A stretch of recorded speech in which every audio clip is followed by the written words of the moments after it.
মুরগির বাচ্চা হলো, ডিমের থেকে বাচ্চা বেরোলো। এই বাচ্চাগুলি হয়েছে গতকাল, আজকে বাচ্চাগুলি আদার খাচ্ছে মায়ের সাথে।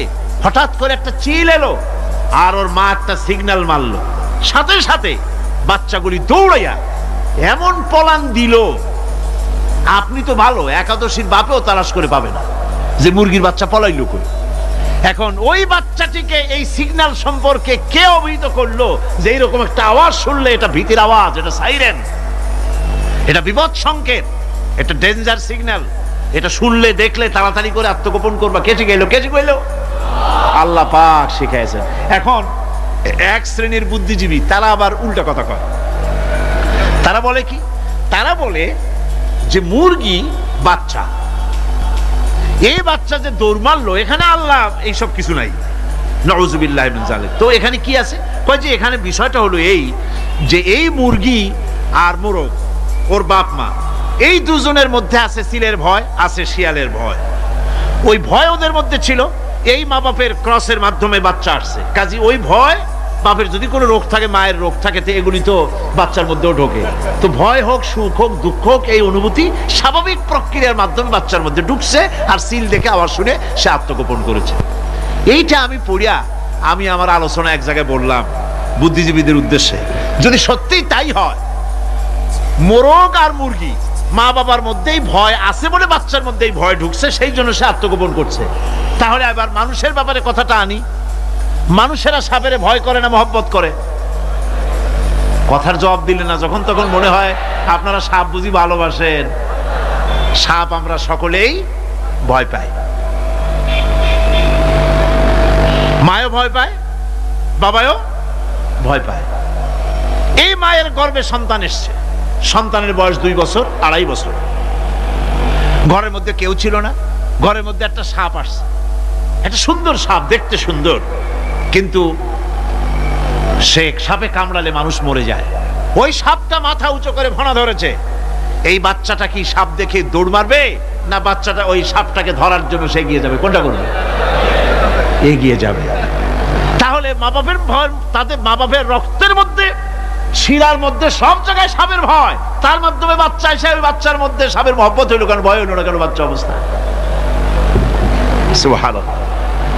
আমার বন্ধুগণ, মুরগির বাচ্চাকে হেফাজত করার জন্য বুদ্ধিমান প্রাণী মানুষ তার কাছে নাই বলে আল্লাহ রাব্বুল আলামিন তারে বাচ্চা অবস্থা থেকে বোঝার তৌফিক দিয়েছেন কোনটা ভয়ের আওয়াজ, কোনটা হলো বিপদের আওয়াজ। মানব সন্তানের প্রতিপালন করার জন্য তার মার বাবা আছে বলে ওই রকম করে পশুদের মতো আল্লাহ বানান নাই, তাকে হেফাজত করার জন্য মা বাপ আছে বলে এই দায়িত্ব আল্লাহ পাক মা বাপের উপরে ছেড়ে দিয়েছেন। মা বাপ তাকে হেফাজত করে। রুবুবিয়তের প্রতিপালন, হেদায়েতের এই প্রতিপালন আল্লাহ পাক মানুষকে এভাবে করে তাদেরকে হেদায়েত দিয়েছেন, তার পথের চলার দিশা দিয়েছেন। পিঁপড়ার খাদ্য সংগ্রহের ব্যাপারটা দেখেন, পিঁপড়ার আছে দারুণ ঘ্রাণ শক্তি। কোথায় খাবার? 5 তলায় আপনি মিষ্টি খাচ্ছেন, রসগোল্লা থুয়ে দেন, তারপরে দেখেন কোন জায়গায় দিয়ে পিঁপড়া এসে জমের খাওয়া খায়, ঠিক কিনা? দেখেন তার কত তীব্র ঘ্রাণ শক্তি, সেখানে চলে যাচ্ছে। তাকে হেদায়েত দেওয়া হয়েছে, তাকে ঘ্রাণ শক্তি দেওয়া হয়েছে। চিল, শকুন, ঈগল কোথায় থাকে বোঝেন না? মহাশূন্যে 3 থেকে 3.5 মাইল উপরে শকুন, বাজ, ঈগল উঠতে থাকে। খাবে কি? ওখানে তো তার খাবার ছড়ানো নেই। আল্লাহ হচ্ছেন এমন রব, আমাদের স্রষ্টা হচ্ছেন এমন রব, যিনি ওই চিল, বাজ আর শকুন মহাশূন্যে যেগুলি উড়ে বেড়ায়, ওদেরকে আল্লাহ পাক এমন তীব্র দৃষ্টি শক্তি দান করেছেন, 3 মাইল উপর থেকেও ছাগল মুরগি মরা দেখলে ওখান থেকে এসে ঝাঁপায় পড়ে তা খেতে পারবে। তাকে দেওয়া হচ্ছে দৃষ্টিশক্তি। এরকম করে যার যা প্রয়োজন, সমস্ত প্রয়োজনগুলি আল্লাহ মিটাচ্ছেন। এরই নাম হচ্ছে রুবুবিয়াতে ইলাহি। এটাই হচ্ছে আল্লাহ পাক রব, এটা তার অসংখ্য প্রমাণ। সেই জন্য আল্লাহ পাক বলেন আলহামদুলিল্লাহি রাব্বিল আলামিন। পড়েন সবাই আলহামদুলিল্লাহি রাব্বিল আলামিন। সমস্ত প্রশংসা হচ্ছে আল্লাহ পাকের জন্য। কোন আল্লাহ? প্রথমে তো আল্লাহ বললাম, তারপর বললাম রব, এখন বলা হচ্ছে কোন রব? যিনি আলামিন, রব্বিল আলামিন, যিনি সমস্ত জাহানের রব। তাহলে বোঝা যাচ্ছে রব, জগৎ একটা না। জগৎ, কথা বুঝতেছেন আমার? জগৎ একটা নয়, অসংখ্য জগৎ আছে, বহুমাত্রিক জগতের কথা এখানে আল্লাহ পাক বলছেন। আমি এই জন্য বলি যে কোরআন হচ্ছে বিজ্ঞানের উৎস। কোরআন বিজ্ঞানের কি? বিজ্ঞানের আবিষ্কার যত বাড়বে, বিজ্ঞান চিরটা কাল কোরআনের কাছে ভিক্ষার হাত দিয়ে এতিমের মতো দাঁড়ায় থাকবে কিয়ামত পর্যন্ত। আজ পৃথিবীর বিজ্ঞানীরা বলছেন জগৎ সম্পর্কে, আমরা মনে করছি পৃথিবীটাকে, আমাদের কাছে জগৎ দুইটা। কয়টা জগৎ? একটা জগৎ হলো এইটা, ইহ জগৎ আর পরজগৎ, এছাড়া আর কিছু জানি না। এই দুইটাই জগৎ আমাদের কাছে। এখন দেখেন বিজ্ঞানীরা কি বলছে। বিজ্ঞানীরা বলছেন সৌরজগতে শুধু আমাদের সৌরজগৎটাই শেষ না, অসংখ্য সৌরজগৎ আছে মহাশূন্যে, অসংখ্য সৌরজগৎ। পৃথিবীর প্রতি 4 বিলিয়ন মানুষ যদি এক একটা সৌরজগৎ দখল করে, তাতেও সৌরজগৎ শেষ হবে না। আরো সহস্র সহস্র বিলিয়ন বিলিয়ন সৌরজগৎ আরো ফাঁকা পড়ে থাকবে। এত সৌরজগৎ আল্লাহ সৃষ্টি করেছেন। এই মহাশূন্যে বহুমাত্রিক জগতের কথা আল্লাহ পাক এখানে বলেছেন। এই পৃথিবী একটা জগৎ, এই মাটির তলে আছে আর এক জগৎ, সমুদ্রের ভিতরে আছে পানির তলার আর এক জগৎ। আর মহাশূন্য যে কি তা আপনার মাথায় শূন্য হয়ে যাবে চিন্তা করতে করতে। এই জন্য বিজ্ঞানীরা, বড় বড় বিজ্ঞানী, এরা কিন্তু নাস্তিক হয় না। বর্তমান বিজ্ঞানীরা চিন্তা করে গবেষণা করে খেই হারিয়ে ফেলছে মহাশূন্যকে দেখে। যেখানে আছে গ্যালাক্সি, যেখানে আছে মিল্কি ওয়ে, যেখানে রয়েছে অসংখ্য তারকা, এই পৃথিবীটা মহাশূন্য আল্লাহ যেভাবে তৈরি করেছেন, সেই তুলনায় এই পৃথিবী একটা মার্বেলের চাইতে খুব বেশি একটা বড় কিছু হয় বলে মনে হয় না। পৃথিবী যদি হয় একটা মার্বেলের মতো, তাহলে আমরা যে মানুষ, আমাদের অস্তিত্ব কোথায়? চিন্তা করেন। এবার মহাশূন্যে চলেন। মহাশূন্য সে কি বিশাল মহাশূন্য! একটা তারকা থেকে আর একটা তারকায় যদি যেতে হয়, তাহলে সহস্র সহস্র বিলিয়ন বছরের দরকার হবে। কি বছর? এ দুনিয়ার বছর না, আলোকবর্ষ, লাইট ইয়ার। আলো চলে প্রতি সেকেন্ডে কত? 1,86,000 মাইল। এই 1,86,000 মাইলের সেকেন্ড, এর মিনিট, এর ঘন্টা, এর দিন, এর মাস, এর বছর, এই আলোকবর্ষ। সহস্র সহস্র আলোকবর্ষ পার হয়ে যাবে এক তারকা থেকে আর এক তারকায় পৌঁছানো সুকঠিন। এ ধরনের অসংখ্য তারকা আল্লাহ পাক তৈরি করে রেখেছেন। সূর্য হচ্ছে পৃথিবীর চাইতে 13 লক্ষ গুণ বড়। এরকম সূর্য বিজ্ঞানীরা এখন বলছে, আগে বলতো 1 কোটি সূর্যের চাইতে বড় তারকা, এখন বলতেছে এই রকমের পৃথিবীর চাইতে 13 লক্ষ গুণ বড় সূর্য, এরকম 3 কোটি সূর্য খাইয়ে ফেলাইতে পারে। এরকম সহস্র সহস্র তারকা এক একটা গ্যালাক্সির ভিতরে আল্লাহ পাক তৈরি করে রেখেছেন। এখন মনে হচ্ছে যে এই তারকাগুলি বড় না, এই তারকাগুলির চাইতে আবার বড় জিনিস আছে। সেগুলি কি? সেটাকে বলা হয় ব্ল্যাক হোল। সেটাকে বলা হয় ব্ল্যাক হোল, অন্ধকার কূপ। ব্ল্যাক হোল আবার ম্যানহোল বুঝবেন না, কিন্তু ম্যানহোলের ঢাকনা চুরি হয় যেমন। তবে একটা দৃষ্টান্ত আপনি বুঝতে পারেন, রাস্তায় রাস্তায় যেমন অসংখ্য ম্যানহোল আছে, ওই রকম করে মহাশূন্য অসংখ্য ব্ল্যাক হোল আছে, এটা দুইটা না, অসংখ্য। এই ব্ল্যাক হোল আবার দেখা যায়, অদৃশ্য ব্ল্যাক হোল। এই ব্ল্যাক হোলগুলো কি? এগুলি কোরআনে কারীমের মধ্যে আল্লাহ পাক বলেছেন, ফালা উকসিমু বিমাওয়াকিন নুজুম, ফালা উকসিমু বিমাওয়াকিন নুজুম, শপথ সেই পতনে যেখানে নক্ষত্র সমূহ ধ্বংস হয়ে যায়, ধ্বংসপ্রাপ্ত হয়, কসম সেই স্থান সমূহের। সুবহানাল্লাহ। এই অন্ধকার কূপের, এই অন্ধকূপের কসম করছেন আল্লাহ পাক। সেই অন্ধকূপটা কি? সেই ব্ল্যাক হোলটা কি? সেই ব্ল্যাক হোল হচ্ছে ওই যে তারকার কথা বললাম যে সূর্য খাইতে পারে, 3 কোটি সূর্য খাইতে পারে, এই রকমের তারকাগুলি ঘুরতে ঘুরতে কোনো এক কারণে যখন সে ব্ল্যাক হোলের রেঞ্জের মধ্যে এসে যায়, তখন ব্ল্যাক হোল ওকে এমন ভাবে চুষে হজম করে ফেলে যেমন বাচ্চা চকলেট চুষা খাইয়া ফেলায়, এইরকম ব্ল্যাক হোলগুলি অত বড় তারকাগুলি খাইয়া চুষা শেষ করে ফেলে দেয়। সুবহানাল্লাহ বিহামদিহি। বিজ্ঞানীরা বলেছেন আমাদের এই পৃথিবীটা, আল্লাহ না করুন কখনো, আমাদের এই পৃথিবীটা যদি কোনো ব্ল্যাক হোলের আওতায় পড়ে, ওর রেঞ্জে আসে, তাহলে মাত্র 2 সেন্টিমিটারের মধ্যে পৃথিবীটা তার ঘনত্ব লাভ করে এর মধ্যে অদৃশ্য হয়ে যাবে, হারায় যাবে, অস্তিত্ব থাকবে না। আল্লাহ পাক আসলে আগে আমার বিজ্ঞানের বইপত্র যখন পড়ি আমার কাছে আশ্চর্য লাগে, 1400 বছর আগে নবী কোন বিজ্ঞানাগারে পড়াশোনা করেন নাই, কোন সায়েন্স নিয়ে রিসার্চ করেন নাই, সেই নবীর মুখ থেকে এমন বিজ্ঞানময় কোরআন আল্লাহ বের করালেন যে আজকের পৃথিবীর মডার্ন যুগের বিজ্ঞানীরা কোরআনের কাছে এতিম হয়ে দাঁড়ায় আছে।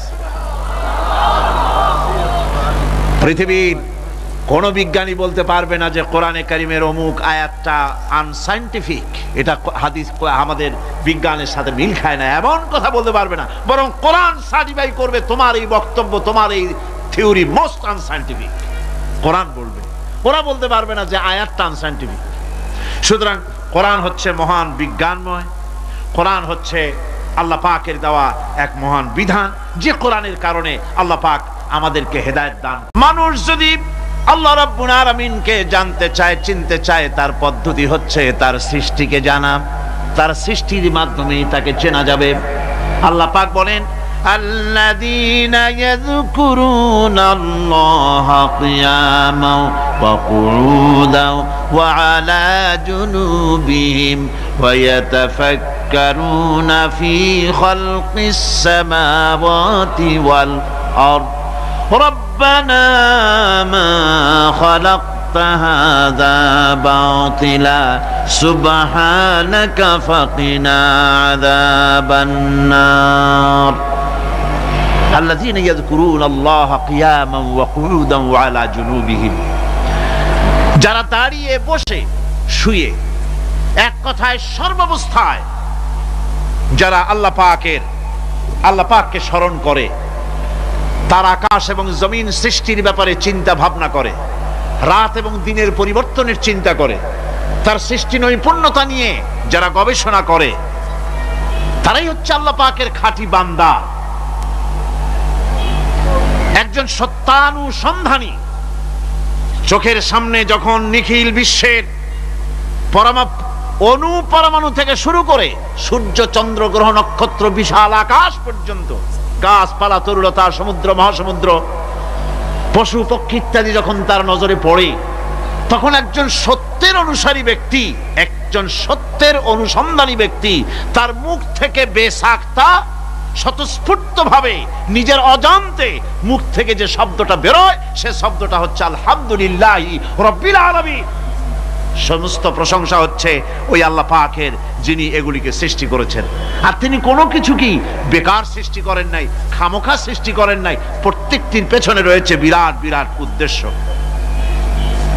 এখানে মানুষের সবচাইতে বড় ভ্রান্তি, মানুষের সবচাইতে বড় ভুল, সেটা হলো এই, দুর্ভাগ্যজনক ভাবে সকল সৌন্দর্যের মহাশিল্পী আল্লাহ পাককে মানুষ ভুলে যায়। তারা প্রশংসা করে নদীর, প্রশংসা করে নারীর, নারীর অঙ্গ প্রত্যঙ্গ নিয়ে তারা কবিতা লেখে, নারীর সৌন্দর্য নিয়ে কবিতা লেখে, সাহিত্য রচনা করে, সূর্য নিয়ে, চন্দ্র নিয়ে, চাঁদের মায়াবী জ্যোৎস্না নিয়ে, এর সুন্দর সুষমা নিয়ে কবিতা লেখে, প্রজাপতির রং দিয়ে গান তৈরি করে, ফুলের সৌন্দর্য এবং তার সৌরভ দেখে মানুষ পাগল হয়ে যায়, এগুলির পিছনে গান, সাহিত্য ইত্যাদি কবিতা রচনা করে। কিন্তু এই সৌন্দর্য যিনি সৃষ্টি করেছেন সে আল্লাহ পাককে বেমালুম ভুলে যায়। সেই জন্যে স্রষ্টার প্রশংসা করতে হবে। আল্লাহ পাক শিখাচ্ছে, শুরুতেই শিখাচ্ছে আলহামদুলিল্লাহি রাব্বিল আলামিন। পড়েন সবাই আলহামদুলিল্লাহি আলহামদুলিল্লাহি রাব্বিল আলামিন। এখানে আল্লাহ, প্রশংসা কার বলুন? কার? আল্লাহ নয়, আল্লাহ, আল্লাহ পাকের প্রশংসা। আল্লাহ হচ্ছে ইসমে জাত। আল্লাহ কি? ইসমে জাত। কোন ধরনের অনুবাদ দিয়ে আল্লাহ শব্দের ব্যাখ্যা বোঝানো যাবে না। আল্লাহ এটাকে যদি সৃষ্টিকর্তা লেখা হয় তাহলে আল্লাহ শব্দের হক আদায় হবে? সৃষ্টিকর্তা বলতে তো বুঝাই যায়, তা তো আছে খালেক, সৃষ্টিকর্তা না, সে নাম কি? খালেক। আল্লাহ এটা কি কোনো অনুবাদ দিয়ে সৃষ্টিকর্তা বলে বোঝানো যাবে না। আল্লাহ হচ্ছেন এমন, পৃথিবীতে যত ধর্মের লোকেরা তাদের স্রষ্টাকে ডাকে, কেউ বলে ভগবান, কেউ বলে ঈশ্বর, কেউ বলে পরমেশ্বর, কেউ বলে বিধাতা, কেউ বলে গড, কেউ বলে জিহোবা। বলেন এরকম? কথা না বললে বুঝি কি বলে? এর প্রত্যেকটি শব্দের প্রতি শব্দে স্ত্রীলিঙ্গে অন্য শব্দ আসবে। ভগবান বললে কি হবে? ভগবতী। ঈশ্বর বললে ঈশ্বরী। পরমেশ্বর বললে পরমেশ্বরী। বিধাতা বললে বিধাত্রী। গড বললে গডেজ আসবে। এখন গড আরো বেকায়দা। গডটারে যদি উল্টায় দেন এমন সর্বনাশ হবে যা বলার মতো না। আর এই শব্দ দিয়েও বোঝার উপায় নাই যে তারা কি বলতে চায়। শব্দকে খণ্ডিত যদি করা হয় তাও বোঝা যাবে না যে কি বলতে চায়। অথচ আল্লাহ পাক হচ্ছেন, আল্লাহ পাকের নাম হচ্ছে এমন একটি নাম, আমাকে যদি কেউ বলে যে অন্য কোনো ব্যাখ্যা চাই না, আল্লাহ দিয়ে আল্লাহরে বুঝায় দেন, তো আল্লাহ দিয়ে আল্লাহরে বুঝানো যাবে। এরকম কোরআনে কারিমের মধ্যে আল্লাহ আয়াতে কারিমা সেট করে রেখেছেন। সুবহানাল্লাহ। যদি আপনারা বলেন আমাকে যে আল্লাহ দিয়ে আল্লাহর পরিচয় করায় দেন, তো আমি বলবো আল্লাহ রাব্বুল আলামিন কোরআনে কারিমের মধ্যে বলেছেন, আল্লাহু লা ইলাহা ইল্লা হুয়াল হাইয়ুল কাইয়্যুম। কোন সূরায় আছে? কোন আয়াতে? আয়াতুল কুরসি। পড়তে ইচ্ছা করে না? পড়েন আমার সাথে। আল্লাহু লা ইলাহা ইল্লা হুয়াল হাইয়ুল কাইয়্যুম। আল্লাহ হচ্ছেন তিনি যিনি ছাড়া কোনো উপাস্য নাই, কোনো ইলাহা নাই, কোনো মাবুদ নাই, যিনি ছাড়া আর কোনো ইবাদতের মালিক নাই, আর যিনি হচ্ছেন সদা জাগ্রত চিরঞ্জীব, সার্বভৌমত্বের একচ্ছত্র মালিক, যিনি সদা জাগ্রত চিরঞ্জীব, তিনি হচ্ছেন আল্লাহ। এখন কেউ যদি বলেন আল্লাহ অক্ষর কি, এক একটা অক্ষর বাদ দিয়া আল্লাহরে চিনায় দেন, তাও চিনানো যাবে। আল্লাহর প্রথম অক্ষর যদি বাদ দেন কি থাকবে? কোরআনে কারীম বলছে তা দিয়েও বোঝা যাবে। লিল্লাহি মা ফিস সামাওয়াতি ওয়া মা ফিল আরদ। আল্লাহ হচ্ছেন তিনি যার জন্য আকাশ আর জমিন, আকাশ এবং জমিনের একচ্ছত্র মালিক। এর মাঝখানে যা কিছু আছে সব কিছুর মালিকানা যার হাতের মুঠায়, তিনি আমার আল্লাহ। তিনি কে? আল্লাহ। এরপরে যদি বলেন আর একটা নাম ছেড়ে দেন, আলিফ সাল্লাম একটা নাম ছেড়ে দিলাম, তাহলে কি থাকলো? লাহ থাকলো, দুইটা অক্ষর থাকলো লাহু। এই লাহু দিয়েও আল্লাহ রাব্বুল আলামিনের সিফাতকে, তার গুণকে বোঝা যাবে। লাহু মাকালিদুস সামাওয়াতি ওয়াল আরদ। আল্লাহ পাক বলেন আসমান এবং জমিনের রিজকের চাবিকাঠি আল্লাহ পাকের হাতে, যাকে খুশি তিনি পর্যাপ্ত রিজেক দান করেন। কেউ যদি বলেন লামটাও ফালায় দেন, লামটাও ছেড়ে দেন, দিলাম লাম একটা ছেড়ে, থাকলো কি? একটা অক্ষর থাকলো হু। এই হু দিয়ে আমার আল্লাহরে চেনা যাবে। ওয়া হুয়াল গফুরুল ওয়াদুদুল আরশিল মাজিদ ফাআলুল লিমা ইউরিদ। আমার আল্লাহ হচ্ছেন তিনি যিনি ক্ষমাশীল, যিনি দয়াবান, যিনি বান্দাকে মহব্বত করেন, যিনি হচ্ছেন আরশে আজিমের মালিক, যা তিনি হচ্ছেন সেই মহান সত্তা যিনি যা খুশি তাই করতে পারেন। সুতরাং আল্লাহ হচ্ছেন এমন এক লফজ, এমন এক নাম, এমন এক ইসমে জাত যার কোনো বিকল্প নাই, যা অনুবাদ করে আল্লাহকে স্রষ্টা বললে এটা সারবে না, সৃষ্টিকর্তা বললে সারবে না। আল্লাহ পাকের নামের বিরাট বিশাল ব্যাপক অর্থ রয়েছে। সুতরাং আল্লাহকে আল্লাহই বলতে হবে। আল্লাহকে কি বলতে হবে? আল্লাহ আল্লাহ আল্লাহ। কত মজাই নামে, সুবহানাল্লাহ বিহামদিহি, কত মজাই নামে। দেখেন আল্লাহ রাব্বুল আলামিন এমন রব, বাংলাদেশের কুকুর আর আমেরিকা ইউরোপের প্রধান দেশের কুকুর একরকম নয়। আমাদের দেশের পশু ইউরোপ আমেরিকা শীত প্রধান দেশের পশু একরকম নয়। তার কারণ হলো আমাদের দেশে শীত কম, নাতিশীতোষ্ণ অঞ্চলের মধ্যে খানিকটা পড়ে যায়। এখানে পশুদের গায়ে কম পশম থাকলে কোনো অসুবিধা নাই।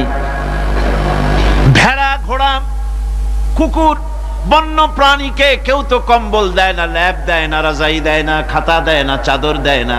আল্লাহ রাব্বুল আলামিন তিনি এমন রব, শীত প্রধান দেশের পশুদের গায়ে পশম দিয়া চিরস্থায়ী কম্বল জড়ায় দিয়েছেন। এর নাম হচ্ছে রব। প্রতিপালনের পদ্ধতি কি সুন্দর করে তিনি প্রতিপালন করছেন, কি সুন্দর করে তিনি পশু পক্ষীগুলিকে তাদের আহার জোগাড় করছেন, প্রতিপালন করছেন। তিনি রব, মানুষকে সৃষ্টি করেছেন, আমাদেরকে সৃষ্টি করেছেন, সব চাইছেন, সুবহানাল্লাহ বিহামদিহি, সকল প্রয়োজন মিটিয়েছেন, একটা জিনিস বাদ রাখেন না। আমাদের মুখে দাঁতের দরকার ছিল, মায়ের পেট থেকে দাঁত নিয়ে আসিনি। মায়ের পেট থেকে আসার পরে আমাদের খাবারের দরকার ছিল। লক্ষ্য করেন রব কারে বলে, লক্ষ্য করুন। মায়ের পেটের মধ্যে যখন ছিলাম ওখানে কোনো রোগের জীবাণু ঢুকতে পারে নাই। ফি করারিম মাকিন, একটি সুরক্ষিত জায়গায় আল্লাহ রাব্বুল আলামিন বাচ্চাকে রেখেছেন, যেখানে কোনো সর্দি হবে না, জ্বর হবে না, সর্দি হবে না, ব্রঙ্কাইটিস হবে না, ডায়াবেটিস হবে না, প্রেসার হবে না। মায়ের পেটের মধ্যে বাচ্চাকে এমন জায়গায় আল্লাহ যত্ন করে রেখেছেন। এই বাচ্চা যখন মায়ের পেট থেকে বেরিয়ে এলো তখন তার পরিবেশ অত্যন্ত খারাপ। এখানে পলিউশন আছে, এখানে কার্বন ডাই অক্সাইড আছে, এখানে বিষাক্ত হাওয়া আছে, এখানে দূষিত আবহাওয়া রয়েছে। প্রতি মুহূর্তে রোগ তাকে হামলা চালাতেছে। এই রোগের থেকে সে বাচ্চা বাঁচবে কি করে?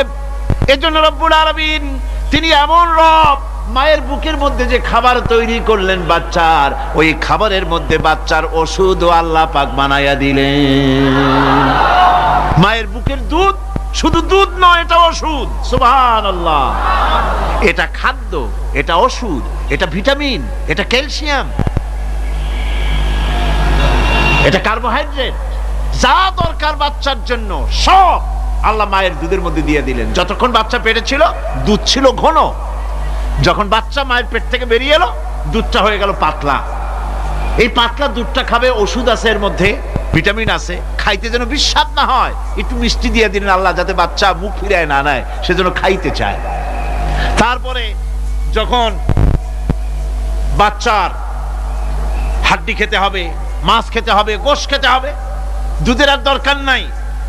তার শরীরের ভিতরে রেজিস্ট্যান্স, রোগ প্রতিরোধক শক্তি তৈরি হয়েছে।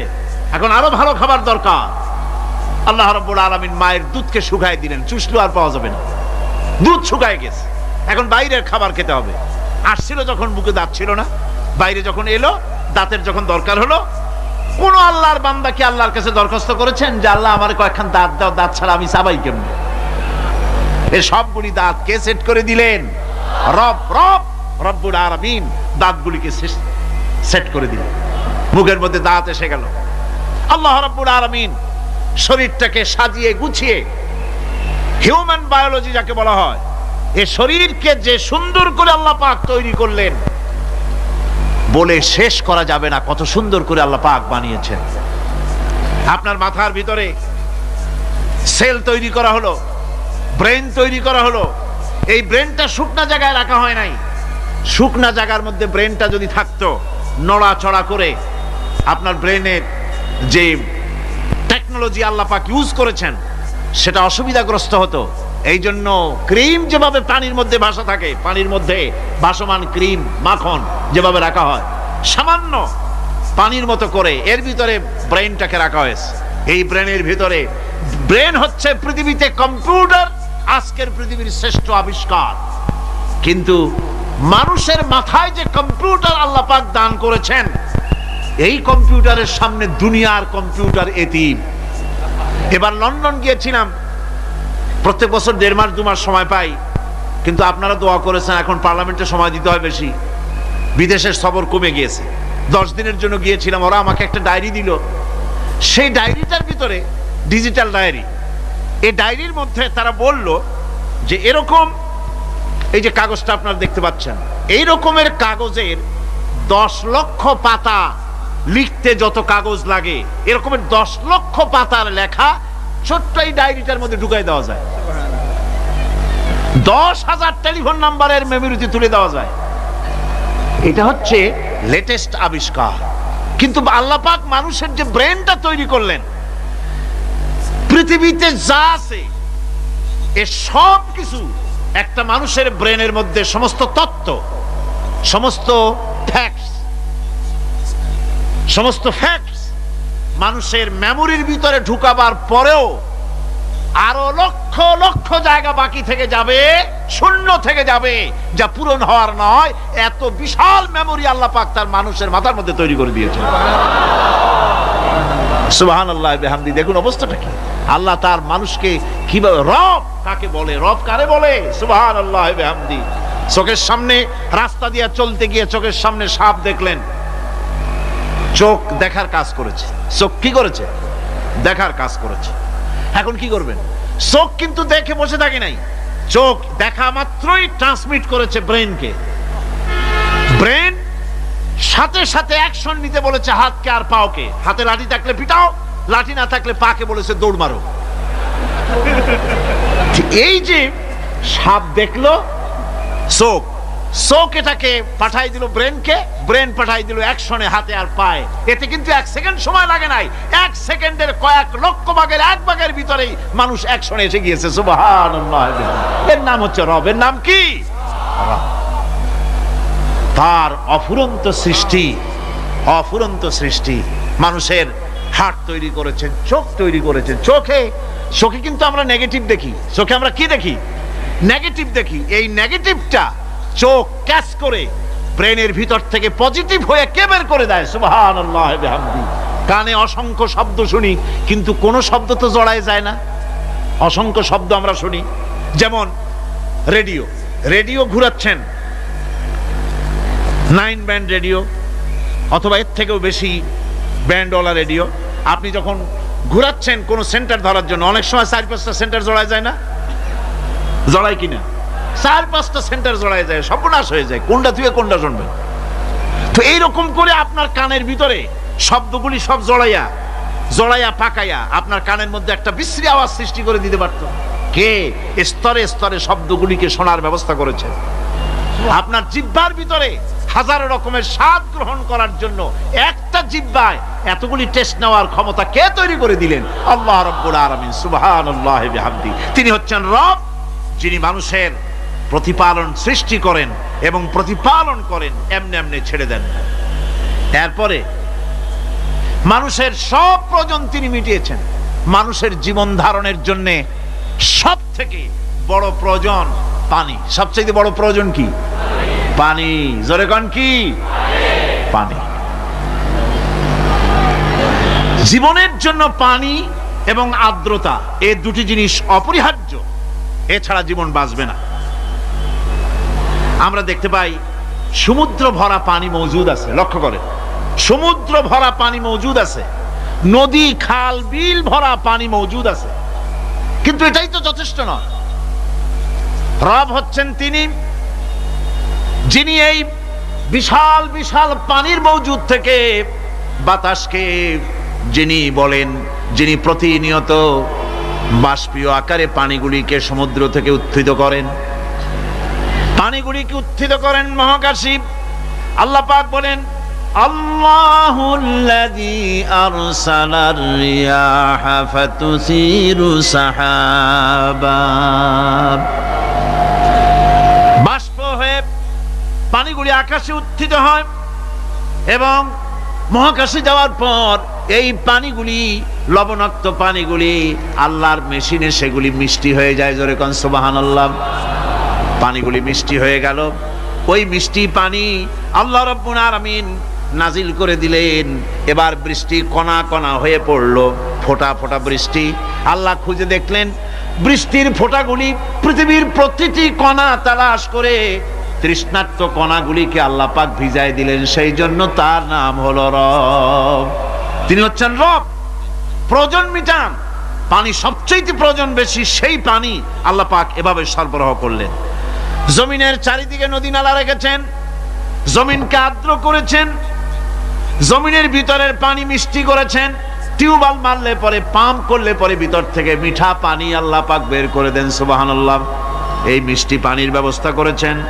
এরপরে তিনি ওই আল্লাহ পাক মিষ্টি পানির ব্যবস্থা করে বৃষ্টির মাধ্যমে পৃথিবীতে ফসল উৎপাদনের ব্যবস্থা করে দিলেন।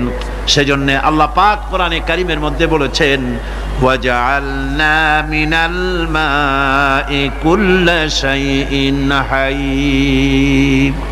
পানি দ্বারাই আমি সব বস্তুকে সজীব রাখি। বৈশিষ্ট্যের দিক থেকে পানির রয়েছে অনেক গুণ, আশ্চর্য গুণ। পৃথিবীর ৭৫% হচ্ছে পানি। আকাশ থেকে অর্থাৎ চাঁদ থেকে যখন চাঁদে ভ্রমণকারীরা যখন ছবি তুলেছে, তো সেই ছবিতে ব্লু রং এসেছে বেশি, সবুজ এসেছে কম। সবুজ হলো গাছপালা, আর ব্লু হচ্ছে পানি। সমুদ্রের পানির রং হচ্ছে নীল। মানুষের শরীরের ভিতরে ৬০% পানি, গাছের মধ্যে রয়েছে পানি। পানি ছাড়া পৃথিবীর বাঁচার কোনো পথ নাই। আবার দেখেন, প্রচন্ড শীতের কারণে, ঠান্ডার কারণে যেসব এলাকায় তাপমাত্রা হিমাঙ্কের নিচে এসে যায়, সেই সব দেশে সমুদ্রের পানি আর দরিয়ার পানিগুলি বরফ হয়ে যায়। এই বরফ যখন হতে থাকে, তখন পানি তার নিজের তাপকে নিচের দিকে ছুটতে থাকে। উপরের তাপ বরফ হয়ে যায় ঠান্ডা, আর নিচে তাপ বিচ্ছুরিত করে দিয়ে পানির ভিতরে যত জলজ প্রাণী আছে আর উদ্ভিদ আছে, সবগুলিকে বাঁচায় রাখার ব্যবস্থা আল্লাহ রাব্বুল আলামিন এভাবে করে থাকে। এবার আল্লাহ রাব্বুল আলামিন বলছেন, এই পানি ছাড়া মানুষ বাঁচে না, প্রাণী বাঁচে না। পানি এমন এক জিনিস, এমন এক নিয়ামত আমি দান করলাম। আল্লাহ পাক বলেন, কুল আরাআইতুম ইন আসবাহা মাউকুম গাওরান ফামান ইয়াতিকুম বিমাইন মাইন। বলো দেখি, সবে শুকাইয়া যদি যায় এই জমিনের পানি, তাহলে হেথায় তটনির ধারা কে দিবে সবারে আনি। এই পৃথিবীর নদী নালা, খাল বিল, জমিনের আভ্যন্তরীণ দিকে পানিগুলি যদি আমি আল্লাহ রাব্বুল আলামিন শুকায় দেই, তাহলে আমি আল্লাহ ছাড়া এমন কে আছে যে নতুন করে আবার পানির আমদানি করে দিতে পারে? আছে কেউ? আজ পানির শূন্যতা আমাদের দেশে দেখা যাচ্ছে। পানি আস্তে আস্তে কমে যাচ্ছে, আস্তে আস্তে পানি শেষ হয়ে যাচ্ছে। কি কারণে শেষ হচ্ছে এবং কি হলে পানি পাওয়া যাবে পরে বলা যাবে ইনশাআল্লাহ। তো জীবন ধারণের জন্য যেমন পানির প্রয়োজন, জীবন ধারণের জন্য তেমন বাতাসেরও প্রয়োজন। পানি ছাড়া তো কিছু সময় চলতে পারে, পানি এবং খাদ্য ছাড়া কিছু সময় চলতে পারে, কিন্তু বাতাস ছাড়া তো এক মুহূর্ত চলে না, ঠিক কিনা? বোঝেন কিনা কথা? বাতাস ছাড়া এক মুহূর্ত চলতে পারে না। অথচ আল্লাহ রাব্বুল আলামিন এই বাতাস দিয়ে গোটা আকাশকে, শূন্য জায়গাগুলি বাতাস দিয়ে ভরে রেখেছেন, যাতে করে কারো বাতাসের কোনো অসুবিধা না হয়, শ্বাস করতে কোনো কষ্ট না হয়। প্রাণী জগৎকে বাতাস দিয়ে বাঁচিয়ে রাখার জন্য আল্লাহ পাক মহাশূন্যকে এভাবে সব এলাকা বাতাস দিয়ে ভরে রেখেছেন। এই জন্য তার নাম হচ্ছে রব। এটাই হচ্ছে রুবুবিয়তের নমুনা। আমার ভাইয়েরা, আল্লাহ রাব্বুল আলামিন পানি দিলেন, বাতাস দিলেন, খাদ্যের ব্যবস্থা করে দিলেন। শস্য শ্যামল এলাকায় আল্লাহ পাক সব জায়গাগুলিতে শস্য শ্যামল হোক অথবা ঊষর ধূসর মরুভূমি হোক, সারা পৃথিবী জুড়ে আল্লাহ রাব্বুল আলামিন খাবারের দস্তরখান বিছায় রেখেছেন। ওয়ামা মিন দাব্বাতিন ফিল আরদি ইল্লা আলাল্লাহি রিজকুহা। এই পৃথিবীর বুকে এমন কোন বিচরণশীল জীব নাই যেই জীবের রিজকের দায়িত্ব আমি আল্লাহ আমার নিজ হাতে গ্রহণ করি নাই। জোরে বলেন সুবহানাল্লাহ। সব রিজেক আমি ছড়ায় রেখেছি বিশ্ব জুড়ে সর্বত্র। আল্লাহ পাক বলছেন فَلْيَنْظُرِ الْإِنسَانُ إِلَى طَعَامِهِ أَنَّا صَبَبْنَا الْمَاءَ صَبًّا ثُمَّ شَقَقْنَا الْأَرْضَ شَقًّا فَأَنبَتْنَا فِيهَا حَبًّا। আল্লাহ পাক বলছেন মানুষের উচিত নিজ খাদ্যাদির দিকে লক্ষ্য করা, নিজের খাদ্যের দিকে লক্ষ্য করা। যেহেতু এই খাদ্য প্রতিদিন তার সামনে আসে, এদিকে তার লক্ষ্য করা উচিত। আমি প্রথমে জমিনের উপরে পানি বর্ষণ করি, পরে জমিনকে দীর্ণ বিদীর্ণ করি, এরপরে জমিনের ভিতরে উর্বরা শক্তি আমি দান করি। কে বলতেছেন এই কথা? আল্লাহ পাক বলছেন। এরপরে আমি নানান জাতের ফসল ফলন তোমাদের জন্য আমি দান করে দেই। খাদ্যের দিকে নজর করতেই জন্য আল্লাহ পাক বলেছেন মানুষ চতুর্দিক থেকে তো চোখ ফিরাতে পারে, মুখ ফিরাতে পারে, কিন্তু খাদ্যের দিকে তার নজর করতেই হয়। সকালে, দুপুরে, বিকেলে, রাত্রে সব সময় তার সামনে খাবার আছে। আল্লাহ পাক বলেন খাবারের দিকে একটু নজর করো, কেমন ভাবে কি সুন্দর করে খাবারগুলি তৈরি করে দিয়েছি, শুরু কিভাবে হলো, পরিপক্ক কিভাবে হলো, সেদিকে তোমরা লক্ষ্য করো। সে লক্ষ্য তো করা নাই, সমানে খায়, বিসমিল্লাহ বলে না, আলহামদুলিল্লাহ বলে না, পাইকারি দরে খাইতেই থাকে। আল্লাহ পাক বলছেন খাদ্যাদির দিকে লক্ষ্য করো। এই যে চাউল তোমরা খাচ্ছ, আটা খাচ্ছ, গম খাচ্ছ, মাছ খাচ্ছ, গোশ খাচ্ছ, তামাম পৃথিবীর সমস্ত বিজ্ঞানীরা একত্রিত হয়ে একটা চাউল বানাইতে পারবে? জোরে কোন পারবে? না পারবে। পারবে প্লাস্টিকের চাউল, আর কলেরা হয়ে মরবে। পৃথিবীর সমস্ত বিজ্ঞানীরা একত্রিত চাউল বানাতে পারবে না, একটা ডিম বানাতে পারবে না। পারবে একটা বানাতে? পারবে না। বিজ্ঞানীদের প্রশংসা আমরা করি, হ্যাঁ করি, বিজ্ঞানীরা অনেক কিছু বিশ্বকে উপহার দিয়েছে, কিন্তু মূল রবের কাছে আমরা যাই না, তাকে চিনতেও পারি না, সেখানে যাই না। বিজ্ঞানীরা কি করেছে? আল্লাহর বানানো জিনিসগুলি তারা ডিজাইন করেছে। ডিজাইন করতে তো নিষেধ নাই, আর ডিজাইন করাই যায়, সৃষ্টি করতে পারে না। বিজ্ঞানীরা সৃষ্টি করে নাই, ডিজাইন করেছে। কিরকম? আল্লাহ পাক চাউল তৈরি করেছেন। চাউল তৈরি করেছে কে? বলেন না সবাই। এখন আপনারা সেই চাউল দিয়ে পিঠা বানান, পায়েস বানান, সেই চাউল দিয়ে ভাপা পিঠা, আরো কি যেন খায় চট্টগ্রামে রস দিয়া, ওটাকে কি কয়? দই পিঠা নাকি? ধোঁয়া পিঠা। তো এইভাবে করে আপনি ডিজাইন তৈরি করছেন। আটা দিচ্ছে, আল্লাহ পাক আটা তৈরি করেছেন, গম দিয়েছেন, এই আটা দিয়ে গোলগোল্লা তৈরি হচ্ছে, এর দ্বারা রুটি তৈরি হচ্ছে, এর দ্বারা অসংখ্য রকমের সিমাই টিমাই ইত্যাদি দিয়ে, লাচ্ছা সিমাই, নানান রকমের সিমাই আপনি ডিজাইন করেন, অসুবিধা নাই। আল্লাহর তৈরি করা কাঠ দিয়ে ফার্নিচার তৈরি হচ্ছে, টেবিল হচ্ছে, গোষ্ঠী শুদ্ধ হচ্ছে। আল্লাহর তৈরি করা লোহা দিয়ে মাইক হচ্ছে, স্ট্যান্ড গান হচ্ছে, ব্রেন গান হচ্ছে, তারপরে প্লেন হচ্ছে। তাহলে আমি বলতে চাইলাম, বুঝাতে চাইলাম, সমস্ত জিনিস এর স্রষ্টা কে? জোরে বলেন কে? বিজ্ঞান শুধু এগুলি এক জায়গায় করে অ্যাসেম্বল করেছে, এগুলিকে এক জায়গায় করে এক একটা রূপ দিয়েছে।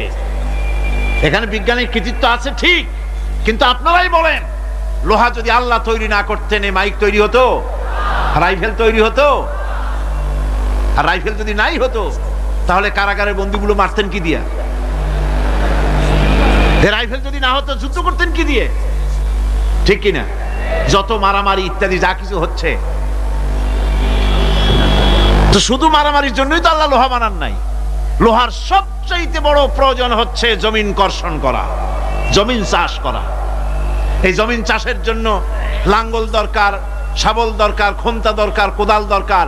এই লোহার দামকেও আল্লাহ পাক এত লোহা বেশি দিয়েছেন যার জন্য লোহার দাম কম। সোনা কম দিয়েছেন যেহেতু সোনার প্রয়োজনীয়তা কম, লোহার প্রয়োজনীয়তা বেশি, এই জন্য লোহা বেশি দিয়েছেন, দামটা কমে গেছে, যার জন্য আপনার আমার জন্য কিনে ব্যবহারটা সহজ হয়েছে। কথা ঠিক কিনা বন্ধুগণ?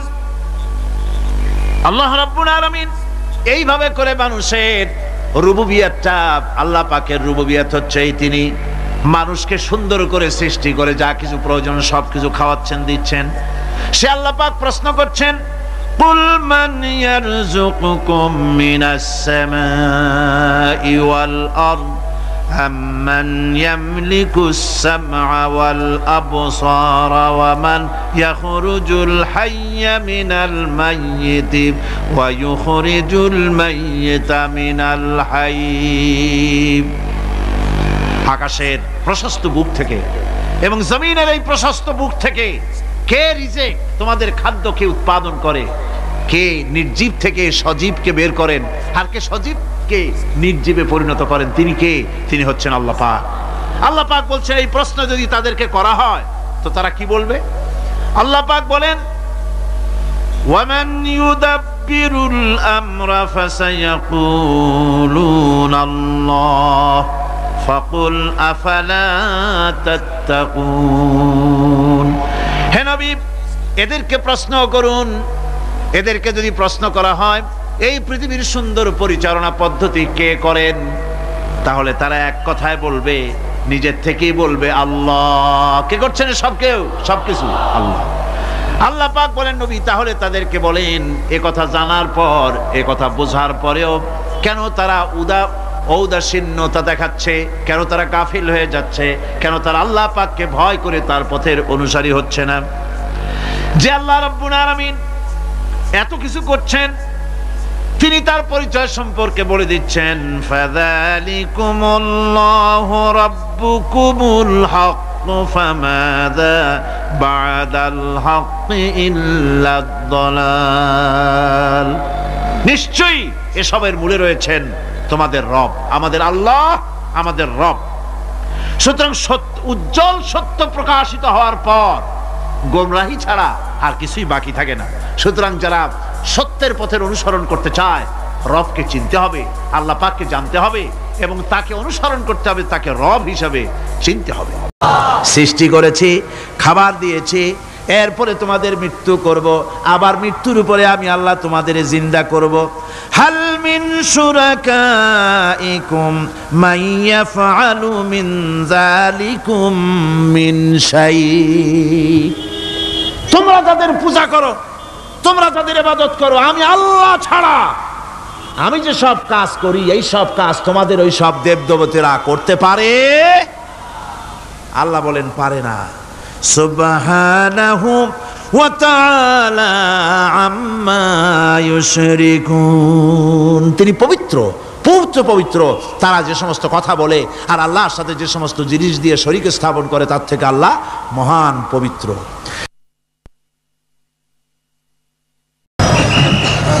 আল্লাহুম্মা আমিন।